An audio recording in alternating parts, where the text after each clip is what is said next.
नमस्कार दोस्तों, स्वागत है आप सभी का आपके अपने YouTube चैनल आज स्टडी ऑफिशियल पर।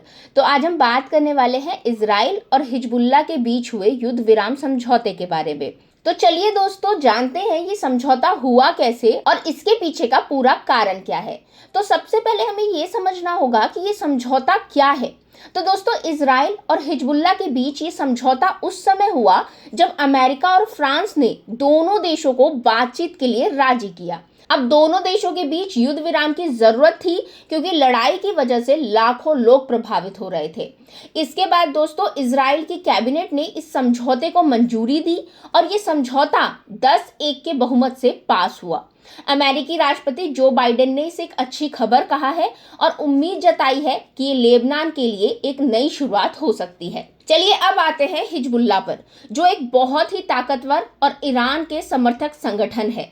इस समझौते में हिजबुल्लाह की ओर से सीधे कोई प्रतिनिधि शामिल नहीं हुआ, लेकिन लेबनानी संसद के अध्यक्ष नबीह बैरी ने उनके पक्ष से वार्ता की। इस समझौते के अनुसार दोस्तों, हिजबुल्लाह को अपनी सेनाओं को दक्षिणी सीमा से पीछे हटाने और लितानी नदी के पास जाने के लिए कहा गया है। इस समझौते के तहत सबसे अहम बात यह है कि दोनों तरफ से गोलीबारी पूरी तरह बंद हो जाएगी और इसके अलावा लेबनानी सेना को 60 दिनों के अंदर अपनी तैनाती दक्षिण की ओर शुरू करनी होगी और इजराइल अपनी सेनाओं को लेबनान से वापस बुला लेगा। चलिए अब बात करते हैं इजराइल के प्रधानमंत्री बेंजामिन नेतन्याहू के बयान की।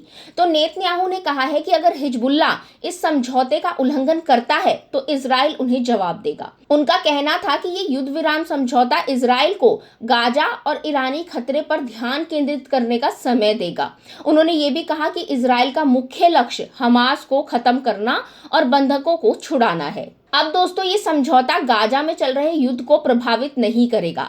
इजराइल गाजा में हमास के खिलाफ अपनी युद्ध को जारी रखेगा क्योंकि नेतन्याहू का मानना है कि जब हिजबुल्लाह जंग से बाहर होगा तो हमास पर दबाव बढ़ेगा। अब दोस्तों, इस समझौते को सफल बनाने में अमेरिका और फ्रांस का अहम रोल था।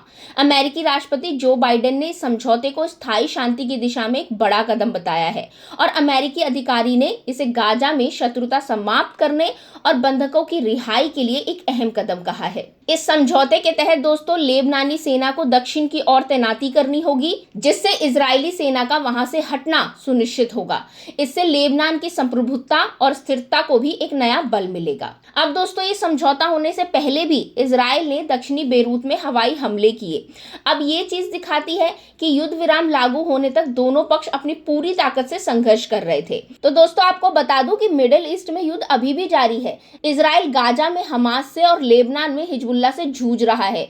दोनों ही समूहों को ईरान का समर्थन प्राप्त है, जो इजराइल के लिए एक बड़ी चिंता का कारण है। तो दोस्तों, ये था इजराइल और हिजबुल्लाह के बीच हुए युद्ध विराम समझौते का पूरा विश्लेषण। इस समझौते से मिडिल ईस्ट में शांति की उम्मीदें बढ़ी हैं, लेकिन इस पर अभी भी कई सवाल उठते हैं। उम्मीद है दोस्तों, ये वीडियो आपको पसंद आया होगा। अगर हाँ, तो प्लीज इसे लाइक और शेयर जरूर करें। अपनी राय हमें कॉमेंट में जरूर बताएं। साथ ही चैनल को सब्सक्राइब करना ना भूलें। अब मिलेंगे अगले वीडियो में, तब तक के लिए थैंक यू।